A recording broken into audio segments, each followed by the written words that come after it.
এখন থেকে অল্প কিছু সময় পরেই অন্তর্বর্তীকালীন সরকারের প্রধান উপদেষ্টা ও অন্যান্য উপদেষ্টাদের শপথের আনুষ্ঠানিকতা শুরু হবে।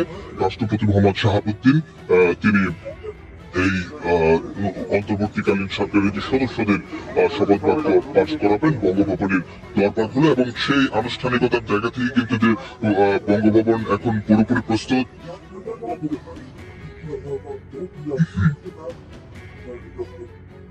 এবং সেই আনুষ্ঠানিকতা এবং যে সেখানকার মানে চিত্র আমরা একটু আগে দেখেছিলাম, এবং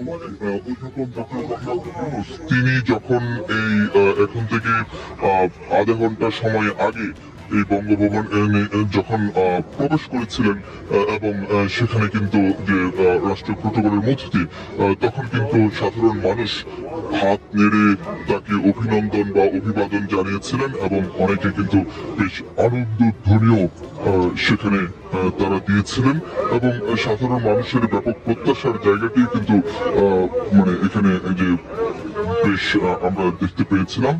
এবং উনি কিন্তু রাত 8:25 এসএসএফ এর প্রোটোকলে ডক্টর মোহাম্মদ ইউনূস বঙ্গভবনে প্রবেশ করেন, এবং সাধারণ মানুষ তাকে হাত নেড়ে অভিনন্দন জানান, অনেকে কিন্তু যে স্লোগানও দিয়েছেন।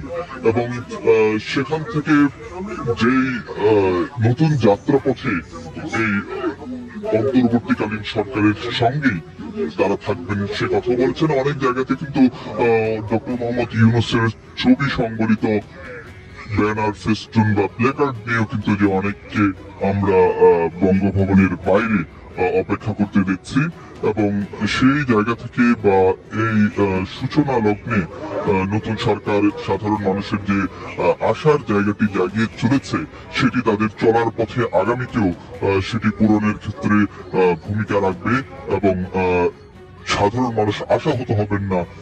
সেই প্রত্যাশার কথাগুলো কিন্তু যে সমাজের বিভিন্ন স্তরের প্রতিনিধিদের কাছ থেকে আমরা শুনছিলাম। এখানে একদিকে যেমন প্রতিনিধিরা এই ধরনের কথাগুলো বলছিলেন, ঠিক একইভাবে যে নাগরিক সমাজের প্রতিনিধিদের তরফ থেকে কিন্তু একই ধরনের কথা এসেছিল, এবং বিভিন্ন মহল থেকে কিন্তু একই ধরনের কথা এসেছিল।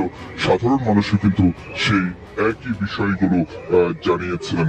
একটি বিষয় যদি আপনাদেরকে আরো একবার জানিয়ে রাখতে চাই, যে নতুন সরকারের যে কলেবর সম্পর্কে এবং যে কারা কারা এর মানে সদস্য হতে যাচ্ছেন, সেটির বিষয় যদি আমি আপনাদেরকে আরো একবার জানিয়ে রাখতে চাই।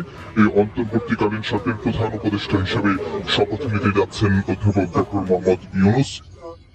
অল্প কিছু সময় পরেই তার যে শপথ সেটি শুরু হবে, এবং রাষ্ট্রপতি মোহাম্মদ শাহাবুদ্দিন তাকে শপথ বাক্য পাঠ করাবেন। এরপরেই কিন্তু যে উপদেষ্টা পরিষদের অন্যান্য সদস্য